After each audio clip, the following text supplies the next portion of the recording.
Is mortgage insurance worth it? What happens if you don't have it? Let's take a look at a real life situation. A young person came to see me a couple of months ago. Tragedy had struck. This person's spouse had died unexpectedly. They had just finished building their dream home. They did not have wills, either of them, and unfortunately, they did not have mortgage insurance because the person's spouse believed the monthly cost was too much money and the likelihood of them passing away, it just wasn't going to happen. Unfortunately, life is unexpected and unexpected things happen all the time.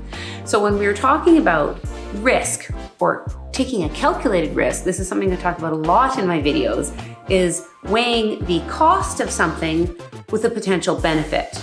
Now in this situation, if you are considering mortgage insurance or life insurance coverage to ensure that you have enough to pay off the mortgage in case you pass away, one thing you want to consider is looking at the average cost that it's going to take out of your pocket. In this instance, in Canada, on average, and of course this will vary depending on the value of your mortgage and the value of your house, it's about $70 a month. So we know that that is a fixed cost going forward. It's not great, but let's look at the potential outcome of not having it. In this situation, the person does not have enough income to cover the mortgage on their own. Happily, we've been able to come up with a scenario where it'll give this person 4 or 5 years time before they need to make any decisions such as moving or selling their home. But when we're talking about benefit versus cost, in this situation, the person did not take a calculated risk, they took an all or nothing type risk.